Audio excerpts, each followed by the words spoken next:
Merhaba arkadaşlar, kanalıma hoş geldiniz.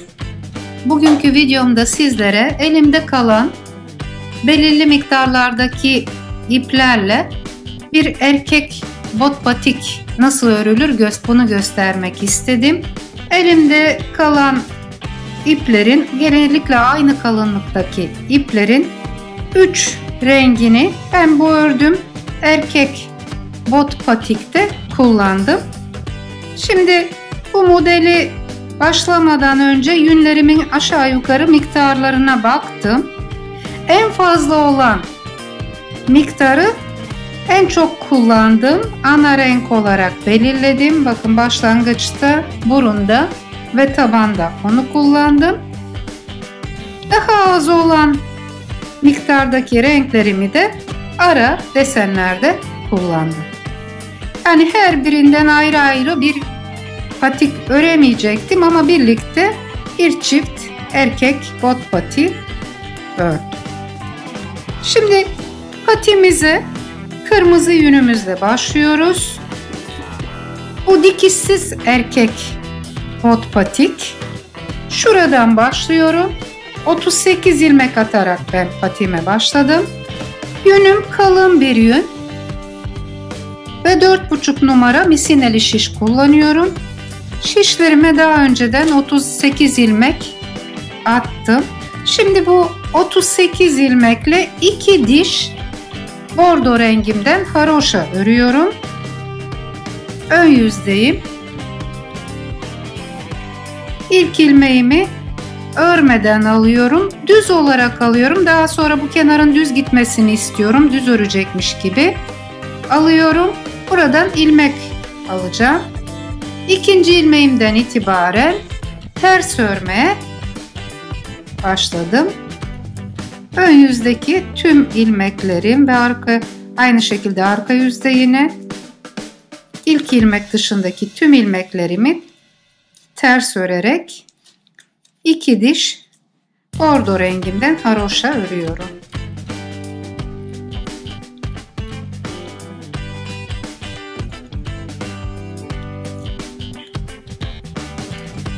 Arka sırada yine ilk ilmeğimi düz örecekmiş gibi örmeden alıyorum. Diğer ilmeklerin tümünü ters örüyorum.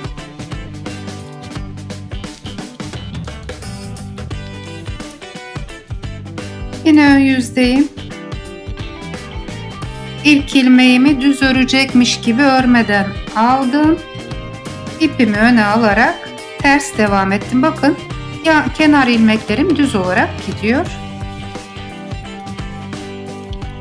Bordo rengimle 2 diş ön yüzde, bakın 2 diş haroşa ördüm. Şimdi arka yüzde bir sonraki lacivert rengimi ekliyorum. Şimdi ilk ilmeğimi yine düz örecekmiş gibi örmeden alıyorum. İkinci ilmeğimden itibaren lacivert ipimle 2 diş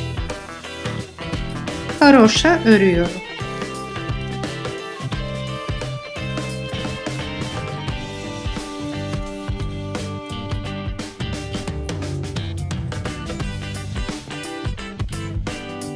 Yine ön yüzde ilk ilmeğimi örmeden aldım. Tekrar göstermek istiyorum. Bakın yanları düz ilmek olarak götürüyorum. Daha sonra buralardan ilmek çıkartacağım. Bordo ipimle işim bitti. Kesiyorum. Daha sonra tekrar burun kısmında ekleyeceğim. İlk ilmeğimi yine ikinci sıra lacivert haroşamı örüyorum. Örmeden aldım. Bordo ipimi de burada lacivert ipime bağladım.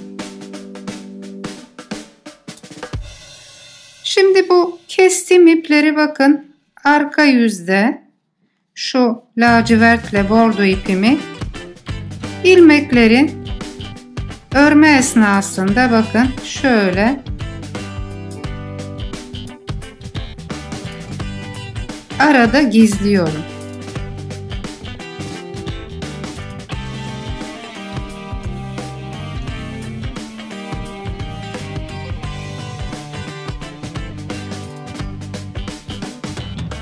şöyle üstten arada birisini örerek örgünün içinde gizliyorum. Şimdi bordo ipimi yine ördüğüm ipin üstüne aldım. Ördüm. Yine ipimin üstüne aldım. Ördüm. Bakın arada iplerimi şöyle gizledim. Bu işlemi daha sonra da yapabilirsiniz. Yani tığla da çekebilirsiniz. Örme işlemi esnasında da yapabilirsiniz. Devam ediyorum. İkinci diş lacivert haroşamı örüyorum ön yüzde.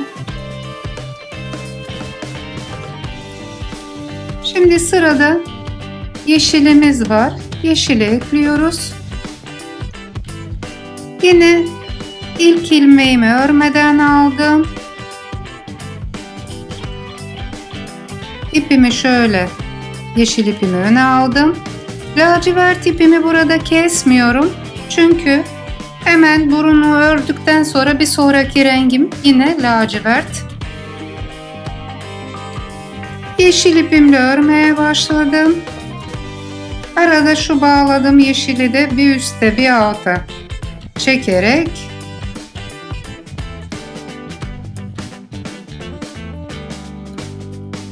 örgünün içinde bakın bir üst buradan alta geçirdim. Şimdi yine üste aldım. Bu şekilde örgünün içinde bunu da başlangıç ipini de gizlemiş oldum. İki diş yeşille de haroşa örüyorum. Şimdi patimizin şu üst kısmı tamam. 2 diş bordo, 2 diş lacivert, 2 diş yeşil ördük. Yeşil yünümü de kesmiyorum çünkü daha sonra burnunu tamamladıktan sonra 2 diş maviden sonra lacivertten sonra tekrar bu yeşili kullanacağım. Kesekli olmasın diye onu da yan tarafta bıraktım. Şu arkada çektim. Ördüğüm ilmeklerin şu kısımlarını temizliyorum. Şimdi burun kısmına geldim. Toplam 38 ilmekle başladık. Burun kısmını şurayı ben 12 ilmekle ördüm. O yüzden 38'den 12 düşüyoruz. 26. 2'ye bölüyoruz iki kenara. 13 ilmek bıraktıktan sonra burun kısmına başlıyoruz. Bu yüzden ben ilk başta burada yeşil ipimi de çıkartıyorum boynumdan. 13 ilmek sayarak şöyle sağ şişime alıyorum. 2, 4, 5, 6, 7, 8, 9, 10, 11, 12, 13. 13 ilmeğimi sağ şişime aldım. Şu ortaya bordo ipimi ekleyerek ortadaki 2, 4, 6, 12 ilmeği bordo olarak öreceğim. Bordo ipimi ekledim. İlk ilmekten itibaren başlıyorum. 1, şu eklediğim ipi de yukarı çektim. 2, aşağı aldım, birlikte gizliyorum. 3, yukarı aldım. 4, 5, örerek ipi gizliyorum. 6, 7, 8, 2, 4, 6, 8, 9, 10, 11, 12. Arka yüzden ekliyoruz. Haroşa örme sıramız arka yüzdü. Şimdi bu kenarda da sayalım. 2, 4, 6, 8, 10, 13 ilmeğimiz kaldı.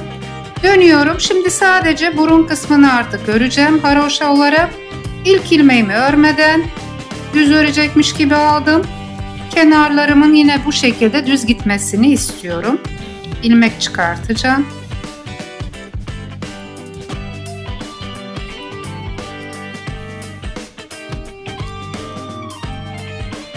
Sadece 12 ilmeğimi örüyorum. Ördüm, yine döndüm. İlk ilmeğimi örmeden aldım. Bu şekilde 16 diş ön yüzde haroşa olana kadar bu 12 ilmeği bordo ipimle örüyorum. Evet arkadaşlar, ön yüzde 16 diş haroşa ördük. Şimdi bu 12 ilmeğimi 6 ilmeğe kadar kesme işlemi yapacağım. Kesme işlemi için ilk ilmeğimi arka yüzdeyim düz örecekmiş gibi örmeden aldım. Yanındaki 2 ilmeği ters olarak kestim. Devamındaki ilmekleri 3 ilmek kalana kadar ters örüyorum. Sıra sonuna 3 ilmek kala 2 ilmeği ters olarak kesiyorum. Bir ilmeği de yine ters örüyorum. Ön yüzde kesme işlemi yapmıyorum. İlk ilmeği düz örecekmiş gibi örmeden aldım. Diğer tüm ilmekleri ters örüyorum.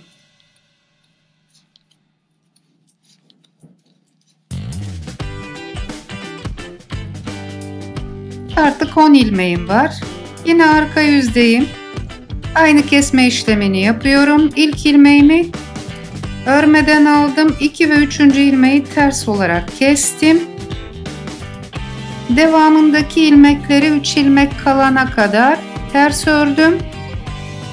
Sıra sonuna kalan 3 ilmeğin ilk ikisini ters kestim. Son ilmeği ters olarak ördüm. 8 ilmek kaldı. Ön yüzde ilk ilmeğimi örmeden aldım. Kalan 7 ilmeği ters olarak ördüm. Yine arka yüzündeyim. Son kesme işlemimi yapacağım. İlk ilmeğimi örmeden aldım. 2 ve 3'ü birlikte ters kestim. 2 ilmek ters ördüm. 3 ilmek kala ilk ikisini ters kestim. Son ilmeğimi ters ördüm. 6 ilmeğim kaldı. Bu 6 ilmeğimi de ön yüzde ilkini örmeden aldım. Kalan 5 ilmeğimi ters örerek burun kısmını tamamladım. Burada kırmızı yünümü kesiyorum ipimi.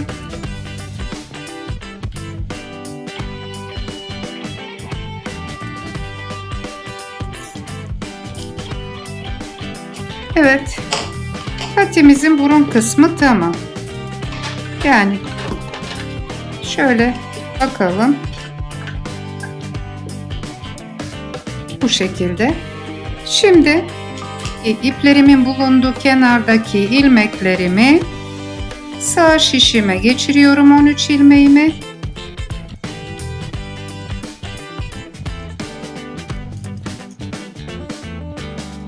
Sağ şişe aldıktan sonra bakın devamında lacivert rengim var. Arka yüzdeyiz. Şimdi lacivert ipimi şöyle iç taraftan lacivert ipimle öreceğim. Şöyle iç taraftan örmeye başlayacağım. İlk ilmeğimi bakın lacivert ipimle düz örüyorum. Öne aldım. Genelde ilk ilmekleri sıra başında örmüyoruz ama ip değiştirdiğimizde örmemiz gerekiyor. Öne aldım. Kalan ilmeklerimi 12 ilmeğimi kenar ilmeğimi ters örüyorum.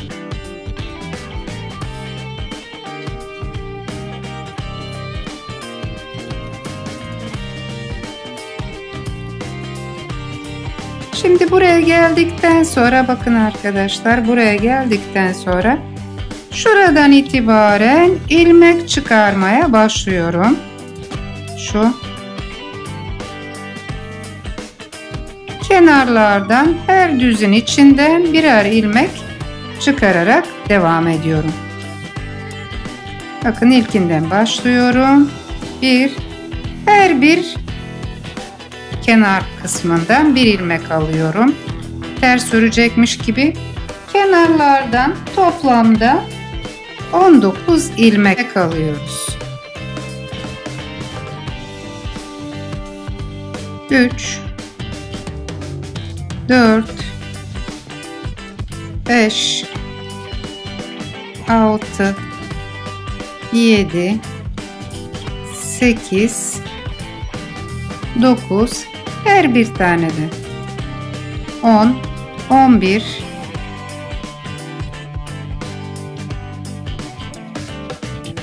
12 13 14 15 16 17 18 bakın 19 ilmek aldım. Yani her haroşa sırasına bir ilmek denk gelecek şekilde 2 4 6 8 10 12 14 16 18 19 haroşa sıramız var. Devamında bu 6 ilmeği ters örüyorum. Burundaki 6 ilmeği.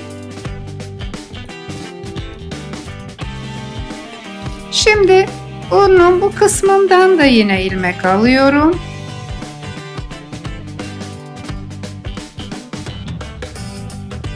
Yine 19 ilmek de buradan alacağım. 1 2 şu kenar ilmeklerin içinde 3 4 5 6 7 8 9 10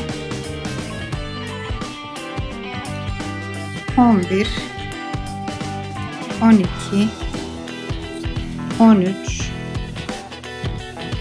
14 15 16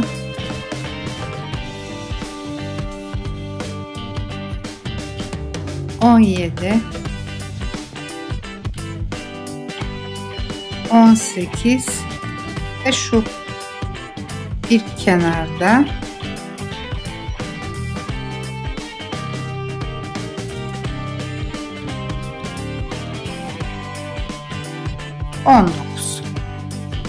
19 ilmek de bu taraftan aldık ve devamındaki 13 ilmeğimi kenarda ters olarak devam ettik.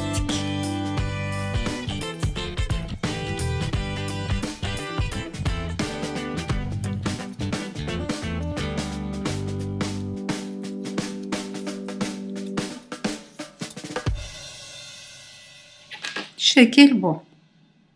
Yani bizim toplamda çıkardığımız ilmeklerle birlikte 13 13 2 kenar 26, 6 burundan 32, 19 19 38 de çıkardığımız ilmekler toplam 70 ilmekle devam ediyoruz.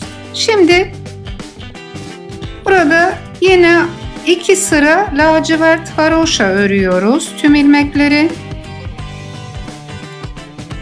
Evet, bir diş lacivertimle haroşa ördüm 70 ilmeğimi.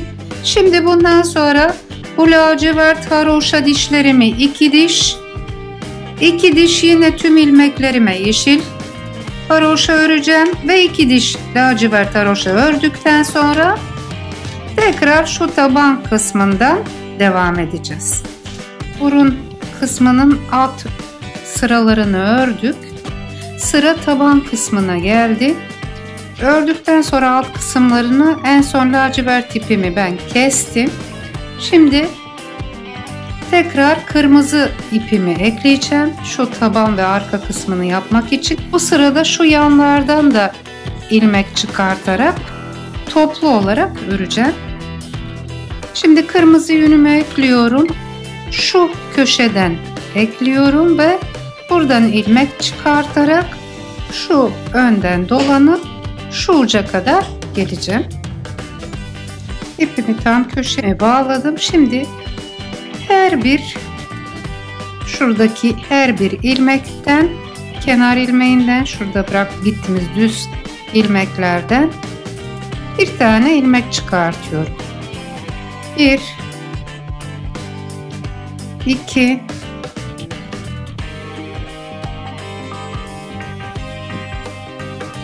3 4 5. Bu arada her ilmek bir sıraya denk gelecek şekilde haroşa sırasını 6 7 8 9 10 11 ilmek çıkardım. 11 ilmek çıkardıktan sonra şu yandaki ilmeklerimizi örmeye devam ediyoruz. Yani patik boyunca tüm ilmeklerimi bir sıra bir sonraki uca kadar örüyorum. Bu arada arkadaşlar, videolarım hakkında yorumlarınızı bekliyorum.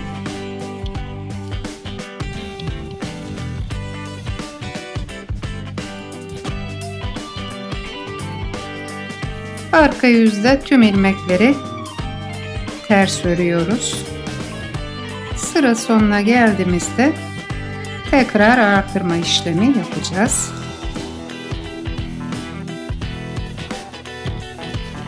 Şimdi bu kenara geldik. Kenarda da ilmek artırmasına geçiyorum.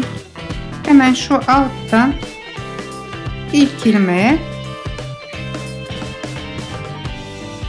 başladım. Bakın her bir ilmeğin içinden bir tane ilmek alıyorum. 1 2 3 4 5 6 7 8 9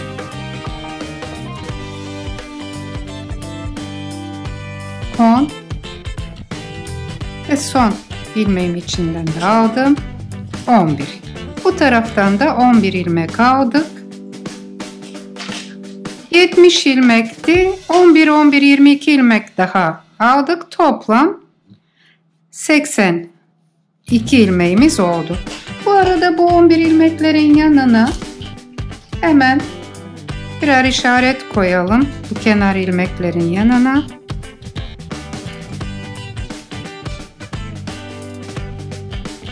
Şöyle tutturalım.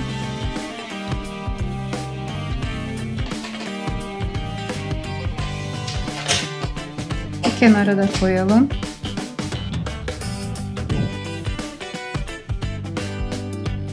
İki, 4, 6, 8, 10, 11.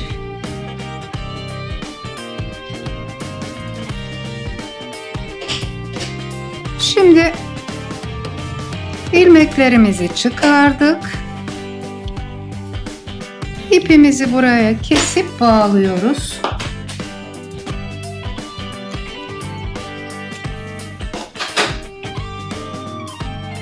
Şimdi arkadaşlar tam burun ortasındaki 6 ilmekten örmeye başlıyorum ben ön yüzden. Bunun için şu işaretten itibaren bu ortada 70 ilmeğimiz var. Bu 70 ilmeğin 6'sını ortada götüreceğiz. 32 ilmek sayarak ipimi takıp devam ediyorum. 2, 4, 6, 8, 10, 12, 14, 16, 18, 20, 22, 24, 26, 28, 30, 32. İpimi buraya takarak devam edeceğim.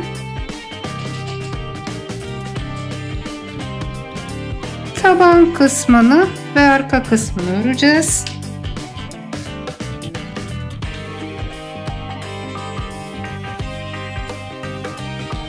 İpimin yerini belirledim. Şimdi ben bu ilmekleri sağ şişime aktarıyorum.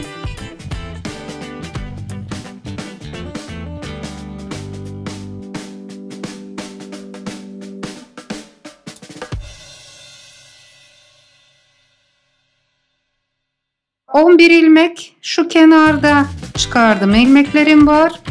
32 ilmek işaretten buraya kadar bıraktım ilmekler var. Şu aradaki 6 ilmeği ters örüyorum. 2, 4, 5, 6. Şimdi bu taraftaki ilmeklerime bakıyorum. 11 ilmek işaretime kadar olan ilmeklerim. İşaretten sonra da 32 ilmek. Şimdi sadece 6 ilmeğimizi örüyoruz. Burada yine bir püf noktası var. Onu söylemek istiyorum. Bakın 6 ilmek burun kısmında bu 6 ilmeği 12 ilmek olana kadar artırarak şuradaki şu genişliği vereceğiz.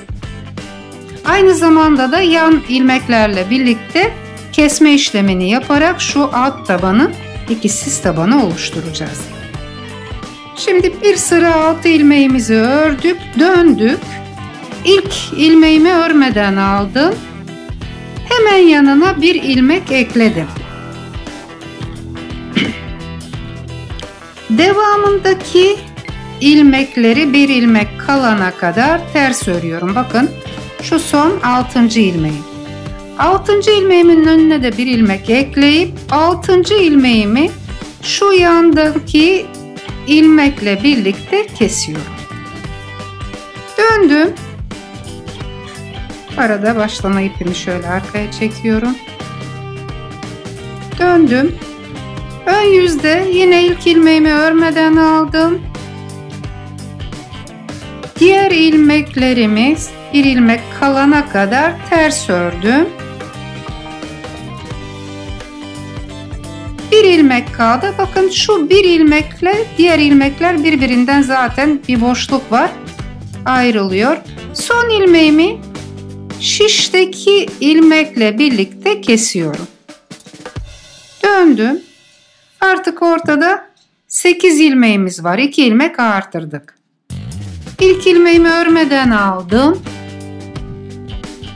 Bir ilmek ekledim.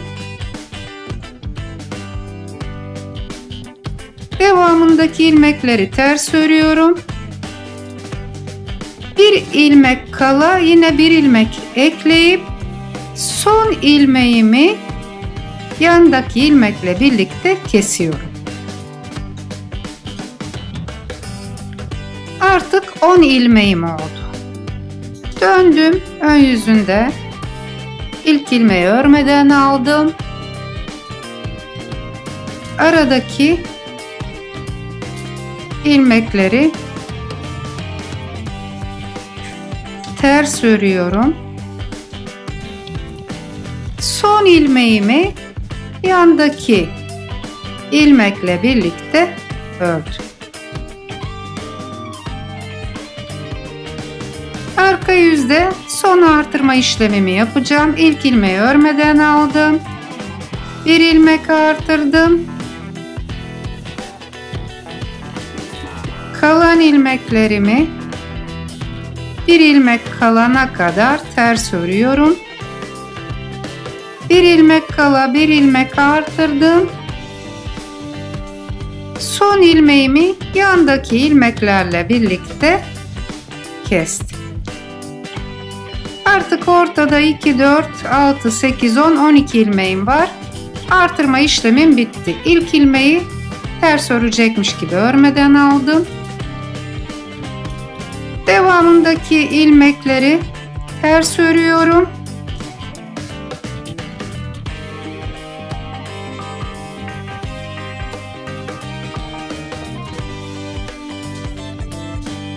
Son ilmeğimi yandaki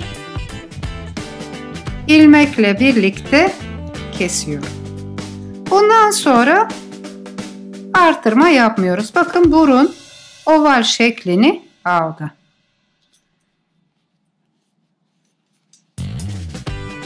Bundan sonraki işlemim, ilk ilmeği örmeden arka yüzde aldım. Son ilmeğe kadar tüm ilmekleri arada ters örüyorum.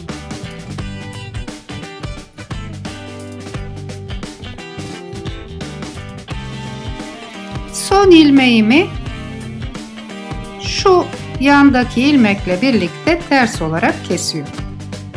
Ön yüzde de ilk ilmeğimi örmeden aldım. Aynı işlemi yapıyorum. Aradaki tüm ilmekleri ters örüyorum.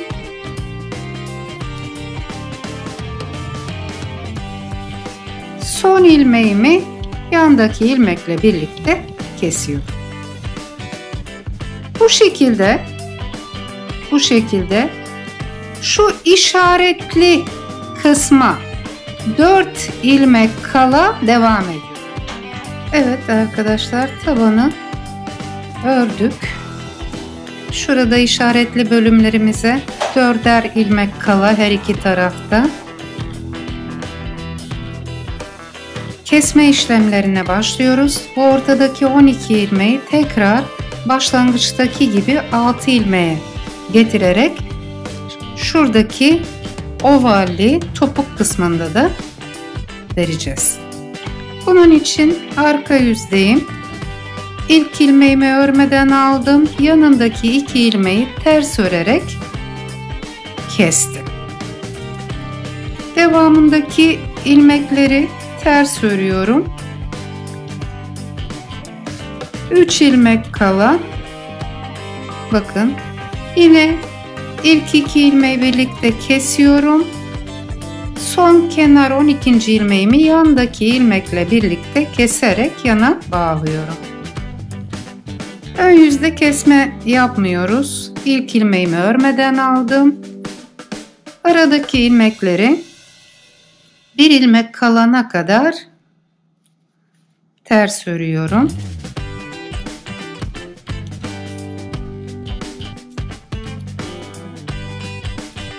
Bakın şurada bir ilmek kala. Bu ilmeğimi de yandaki ilmekle birlikte kestim. Yine iç yüze geldik.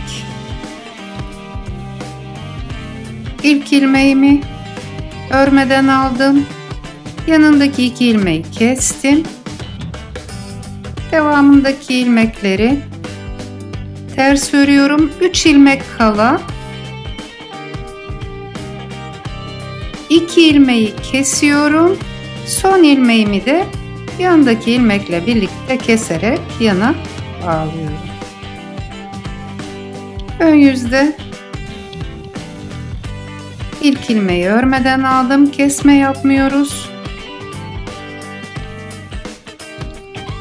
Bakın son ilmeğimi yandaki ilmekle birlikte keserek işaretli bölümümüze 2'şer ilmek kaldı. Orta kısımda 8 ilmeğim var. Bir kez daha kesme yapıyorum. Örmeden aldım ilmeği iç yüzdeyim. Yanındaki 2 ilmeği kestim. Keserek aldım. 3 ilmek kala yine bu 2 ilmeği ters olarak kestim. Son ilmeği yan ilmeğe ile birlikte keserek yana bağladım. Artık kesme işlemlerimiz bitti. Ön yüzde sadece yandaki son ilmeklerimizi yan ilmeklerle birlikte keserek kenarlara bağlıyoruz. Ortada 6 ilmeğimiz kaldı. Bundan sonra 6 ilmek devam edecek. İç yüzde ilmeklerimi ters ördüm. Son ilmeğimi yandaki son ilmekle birlikte keserek işaretli bölümümüze geldik. Aynı şekilde dış kısmında, yüz kısmında son ilmeğimi yanındaki ilmekle birlikte kestim. Taban kısımlarım tamam. İşaretlerimi artık çekebilirim. Bakın bundan sonra bu 6 ilmeği götürüyoruz. Bu kenarlarla birlikte keserek arka kısmını oluşturacağız. Bu arada arkadaşlar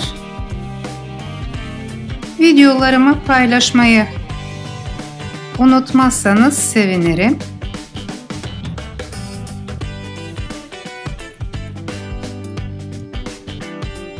Artık kenar ilmeklerle birlikte kesme işlemine başladık.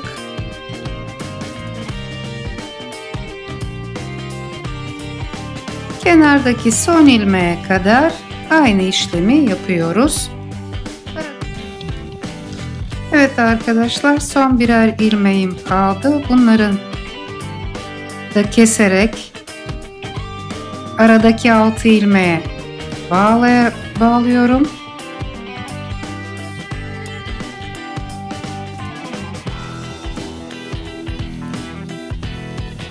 Son ilmeğim yandaki ilmekle birlikte kestim.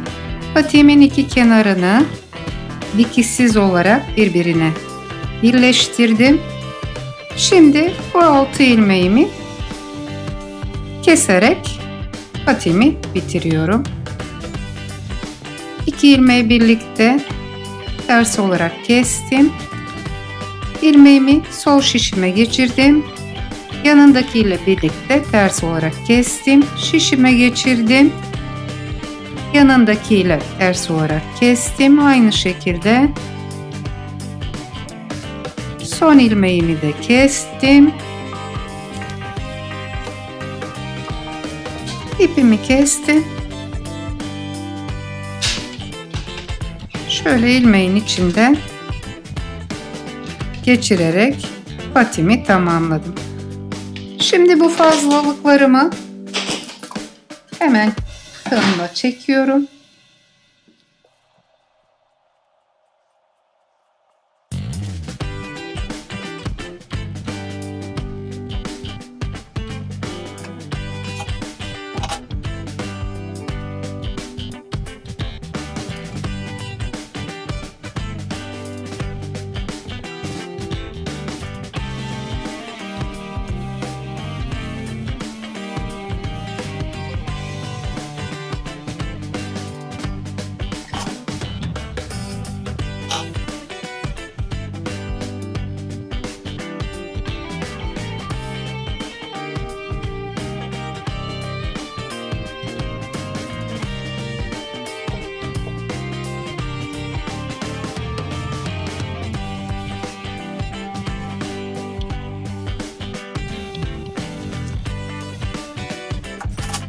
Evet, fazla iplerini de temizledik. Erkek bot patiğimiz hazır. Kalan iplerle ördüğümüz patiğimiz hazır. Benzer patiklerim için açıklama kısmındaki linklere bakabilirsiniz. Farklı erkek patik modelleri için. Evet arkadaşlar, kalan iplerle örmüş olduğumuz erkek bot patiğimiz hazır. Umarım modelimi beğenmişsinizdir. Eğer modelimi beğendiyseniz kanalıma abone olmayı, yorum yazmayı, bildirimleri açmayı ve beğendim butonunu tıklamayı unutmayınız. Beni izlediğiniz için teşekkür ederim. Daha farklı videolarda görüşmek üzere. Hoşça kalın.